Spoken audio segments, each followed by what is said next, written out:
Good afternoon. You are now watching World News 101.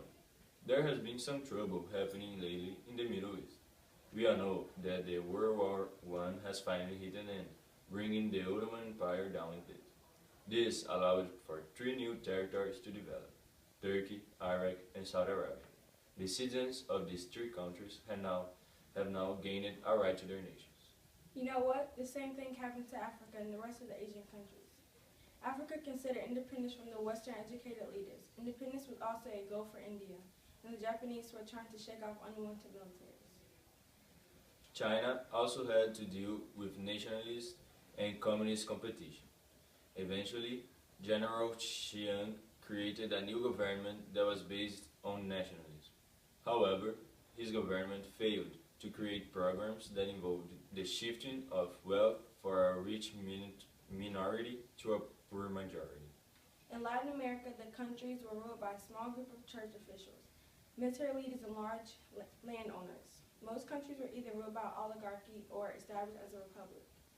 The culture in Latin America mainly featured artistic and literary values that featured modern technique. Now I present to you a video featuring nationalism.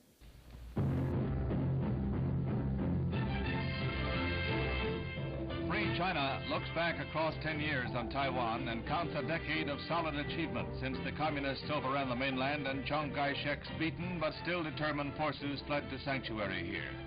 The then backward island was viewed by many as a place of dreary exile, but today Taiwan's potential richness is being brought to fruition.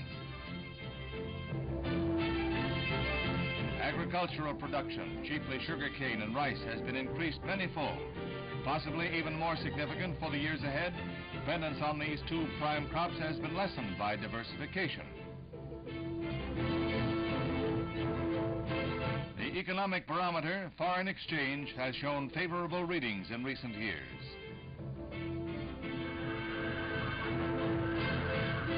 Aluminum plants, the processed Malayan bauxite.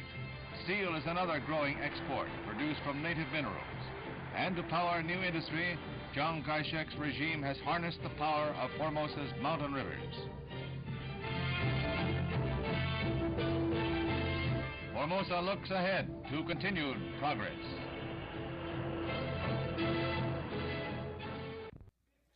Life after World War II was the beginning of change. Some changes were destructive, and some gave countries a right to live on.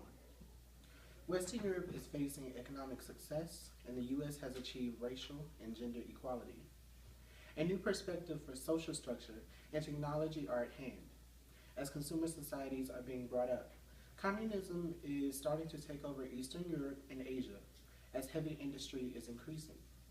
Japan is also a heavyweight for industry just because of the protection that surrounds them from the U.S. military. They are able to have a stable environment.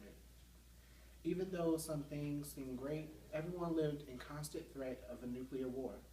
As tension rose between the two, each country had stockpiles of nuclear weapons.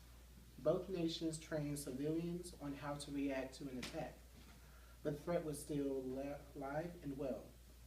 Here are some opinions about racial equality, gender equality, and even war, as well as a video about the Cold War. Racial equality, like I was saying earlier, there's nothing about anyone's skin or where they originated from that tells someone how smart they are, how well they'll work, or like how they think. So I don't understand where people come about judging people on their race because they don't like the skin color they are, or they don't like where they came from, when in reality they very well might be better than you.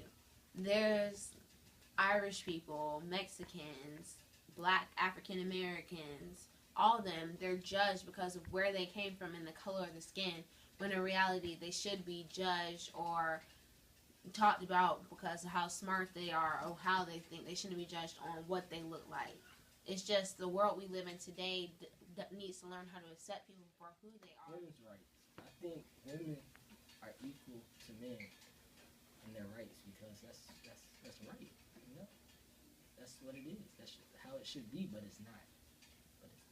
I believe that we should have women's rights because, like he said, women and men are equal, and we should all have like the same rights or be able to have the same rights, and not like one person have more rights than this person, because we're all human, we're all equal, and that's the fair thing to do.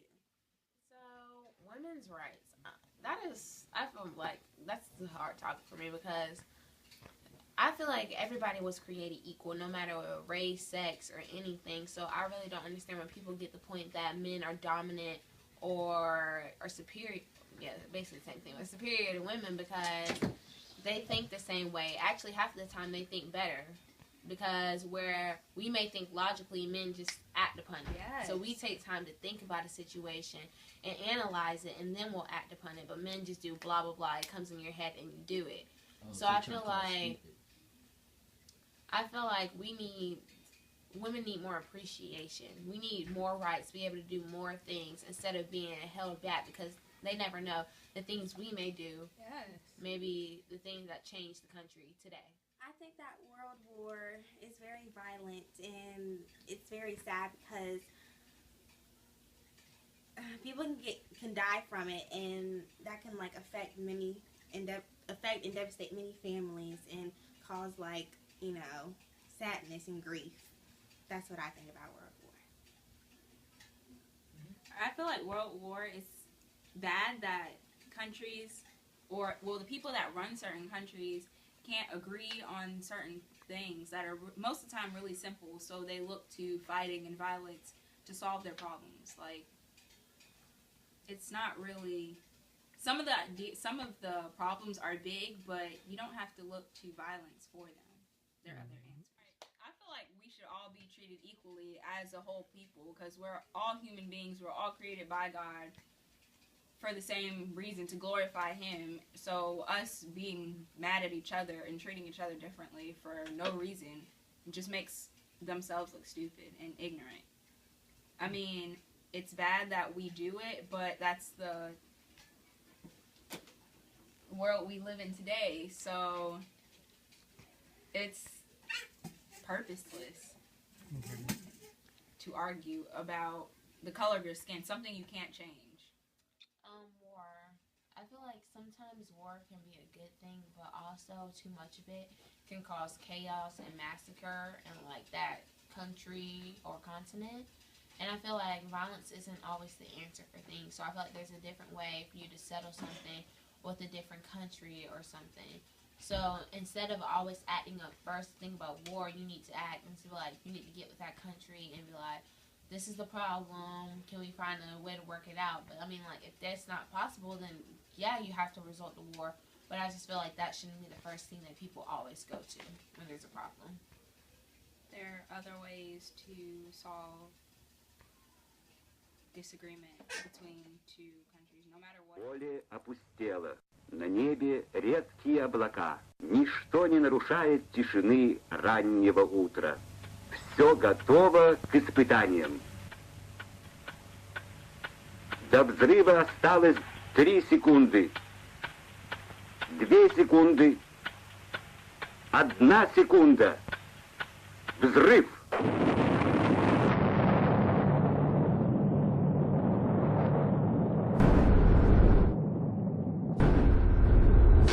The Soviet Union conducted at least 460 nuclear tests at its Semipalatinsk test site in Kazakhstan. From 1949 to 1963, the total explosive power of all the nuclear weapons detonated at this site was more than 2,500 times the yield of the atomic bomb dropped on Hiroshima at the end of World War II. Some of the bombs were delivered in live test drops by manned bombers, like this Tu-16 Badger, monitored by ground telemetry systems. The last nuclear weapon test at the site was in October 1989. The proving ground has now been shut down, but debate about its environmental legacy continues to this day. It's been estimated that around 1.5 million people were affected by the fallout from the bomb tests, causing cancers and birth defects in the population around the test site.